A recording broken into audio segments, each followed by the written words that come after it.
Kyrie Irving's request has been granted as he's been traded from the Cleveland Cavaliers to the Boston Celtics. How's it going, guys? Mr. Game of Famer, and today we have another episode of Sports Talk. In this episode of Sports Talk, we will be talking about the huge trade that went down in the NBA as Kyrie Irving has been traded from the Cleveland Cavaliers to the Boston Celtics in exchange for Isaiah Thomas, Jay Crowder, and T. Zizic, and the rights to Brooklyn Nets first round pick this year. So it's been well documented that Kyrie Irving wanted a trade out of Cleveland as he didn't want to be second fiddle to LeBron James, that he wanted to be the focal point of his own franchise. And now it kind of seems like he is, although he does still have supporting roles, supporting players in Boston. So, because he's not like he's at like a Minnesota or like a Utah. He still has that support. Maybe not as good as like LeBron James or like a Kevin Love, but he still has support from like people like Gordon Hayward and Avery Bradley, etc. But he finally has been traded. It was similar to Neymar's situation because he wanted to be his own. He wanted to be the focal point of his own team instead of being second fiddle or even third fiddle, if that's even a word, to Leo Messi and Luis Suarez. And now look at him now, PSG, the world's biggest transfer record holder, and he's been playing very well for PSG. And now Kyrie Irving is now a Boston Celtic, and my thoughts is that wow, I didn't think it was gonna happen. It took quite a bit of time, and now it finally happened. And I think the winners of this trade are Cleveland by far. If you think otherwise, I'm curious to see. Like, leave your comments down below if you want to. Although I get no comments, please help me. I just think they got a lot more value because you get Isaiah Thomas, who is one hell of a player. He is probably one of the best, probably the second best, probably behind Steph Curry as the best scoring point guard in the league. He just scores points. Who would have thought the 60th pick, the last pick in the 2011 NBA draft? And who went first overall actually? Kyrie Irving. Who would have thought that the 60th pick was straight for the first round pick? First overall pick, who would have thought?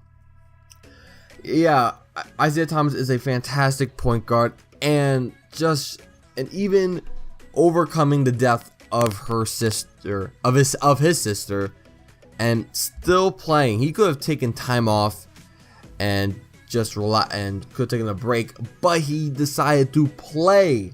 He decided to play in the playoffs, and he had one hell of a playoffs against the Wizards, and it sucked, man. Like, he just went off, and it was a shame because I'm a big Wizards fan.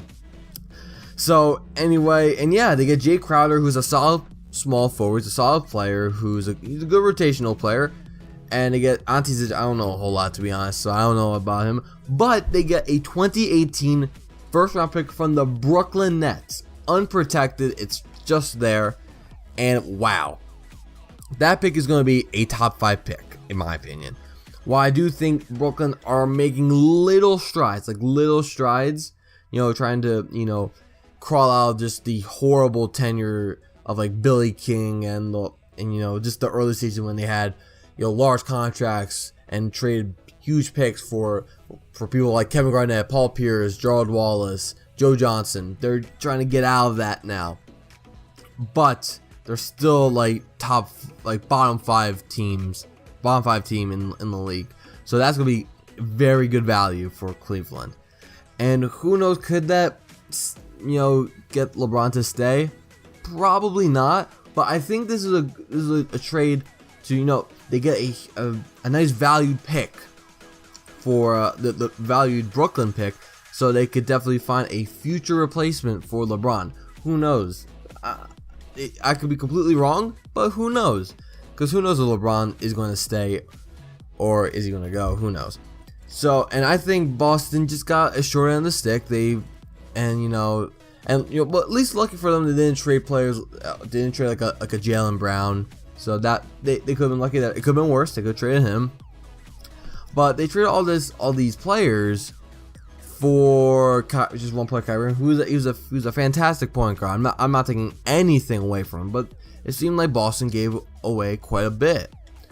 And I guess they didn't mind it because they got so much value for when they traded Garnett and Pierce a while back to Brooklyn. So I guess they say they don't mind doing that. But I don't know. I just think they just gave up too much, especially that Isaiah Thomas is a great player. And I just want to bring this up. The Boston fans burning Isaiah Thomas's jerseys. Why? That's so stupid. He didn't leave during free agency. I heard a report that from NESN, from probably one of the worst sports stations I've ever heard in my life, because it's from Boston. I hate Boston, by the way. I hate Boston sports. Absolutely, I don't like their fans. If you're from Boston, my apologies, but I can't stand just the fans, and it's unbelievable. It's so stupid. And there was a report from NESN that Thomas was unlike backstage. I don't see it. I really don't see it. I heard no reports, unless I just didn't do any research. Who knows? Or it was just recently reported, but I heard no reports that he was a bad person. He should be. I can't believe it. Like, how is he not liked if he overcomes a death of an extremely close family member, and he decides to play in her honor? Like, I don't get that part. I really don't. I don't understand that. I just don't understand that report. I think it's a load of BS. And the Boston fans burning his jersey. Like I said, he didn't leave during free agency. I don't get it. He was traded. I heard no reports that he wanted to be traded. He was traded. It's ridiculous. I don't see Cleveland fans doing it, although there probably are right now. So I could be missing that footage.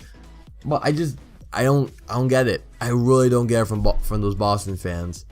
Are they mad that they didn't get a whole lot in value? Or are they just stupid idiots who just did that because they're mad or whatever? I don't get Boston fans. I just had like a moment of like a Boston accent there. It was really weird. So anyway, this is my thoughts. So I think Cleveland won. They got good value. They replaced an elite point guard with an elite point guard, in my opinion. If not elite, like just borderline elite or very, very good point guard, from like top 5, top 3 to like top 5, top 10 point guard in the league. And they get a solid player in Jay Crowder. Ante Zizic, who knows? He could be a good player, he could be a bust, I don't know. And they get a 2018 first round pick, who was a Brooklyn pick. I don't expect Brooklyn to make the playoffs or even compete for a playoff spot. I think they'll still be in the bottom of the NBA standings, in my opinion. No offense to Brooklyn fans. I think you guys are doing a decent job now, improving their team, but still, I don't think you guys are quite there yet. Maybe in 3-4 years time. 3-4 years time, possibly, if you guys go in the right direction. So yeah, it's my thoughts. Good trade in Cleveland. Not so great trade. It could have been worse, but it could have been worse in Boston's part, but still wasn't that great. Boston fans, I don't know what you're doing. NESN, little crap.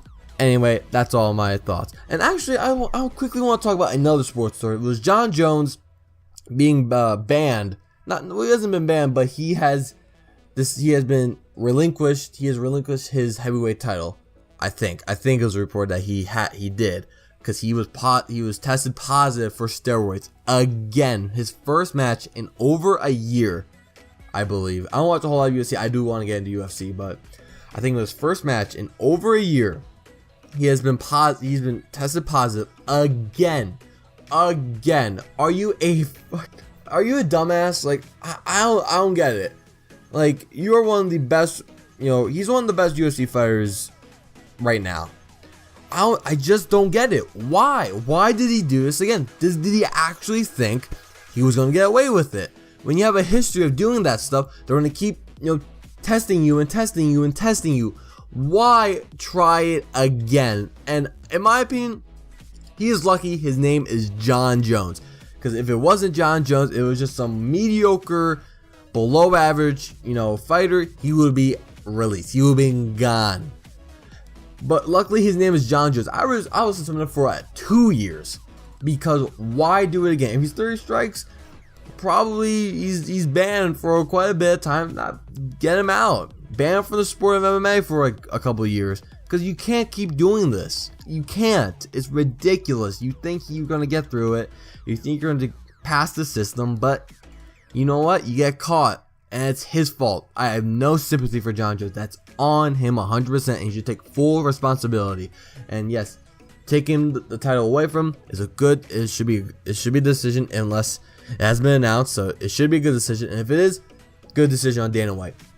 There's no time for people like him. There's people out there who work hard, train hard, take no substances, and don't get those opportunities. And there should be people who do get those, and there's definitely people who do get those opportunities. There's definitely, but he shouldn't just get an like his history, there's no time for him. So he should definitely learn from his mistakes and should not do that again. So that's my thoughts on that little side story.